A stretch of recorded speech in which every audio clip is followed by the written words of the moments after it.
Bharatiya Janata party Sangareddy జిల్లా తరఫు నుండి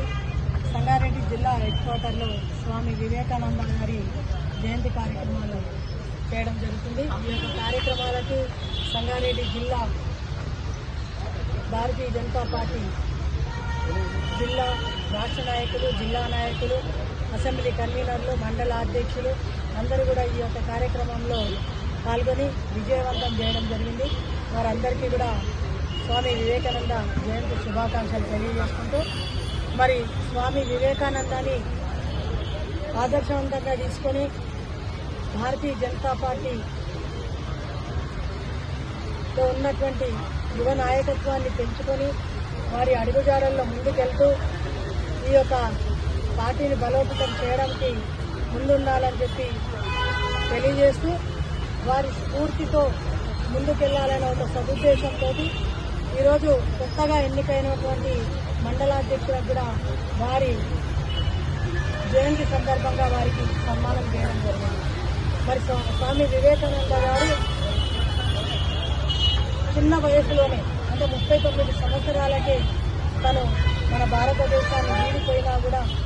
ఉన్న కొన్ని రోజులు మాత్రం వందల సంవత్సరాలు చెప్పుకునే చరిత్రను మనకి మిగిలించి వెళ్ళిపోవడానికి సందర్భంగా అప్పట్లో బ్రిటిష్ వివేకానంద జయంతి సందర్భంగా ప్రతి ఒక్కరికి శుభాకాంక్షలు తెలియజేస్తూ 1863 జనవరి 12వ తారీఖు పుట్టిన వివేకానంద జయంతి సందర్భంగా సంక్రాంతి శివుని ఆజ్ఞతో పుట్టిన వివేకానందుడు దినదిన అభివృద్ధి చెందుకుంటూ 1884లో డిగ్రీ పాస్ అయి తర్వాత అదే సంవత్సరంలో తన తండ్రి చనిపోవడంతో కుటుంబంలో చాలా ఇబ్బందులు తలెత్తిన సందర్భాలు ఉన్నాయి.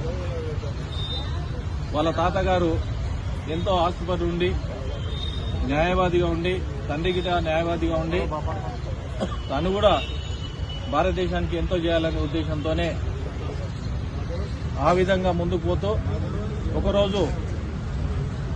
ఏ విధంగా అయితే ఉండి శివుని ఆజ్ఞతో పుట్టిన వివేకానందుడు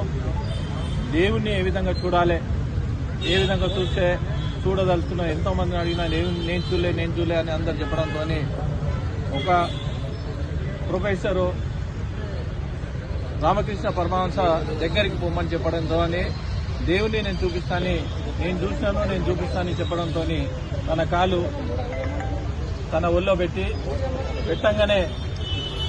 ఆయన మొత్తం అంతా మర్చిపోయి 10 నిమిషాలు ఏం చేయాలో తన కూర్చునే స్థితిలో ఉండి ఆ రోజు నుంచి రామకృష్ణ పరమహంస అరే నేను దేవుని చూసినాను, మీరు చూపించారు, దేవుడు అంటే ఎవరు, పరమాత్ముడు మీలోనే దేవుడు ఉండనే రకంగా తను చెప్పడంతోనే ఆ విధంగా తనతో శిష్యరికం చేసుకుంటూ 1886లో తన గొంతు క్యాన్సర్ వచ్చి ఇబ్బందుల్లో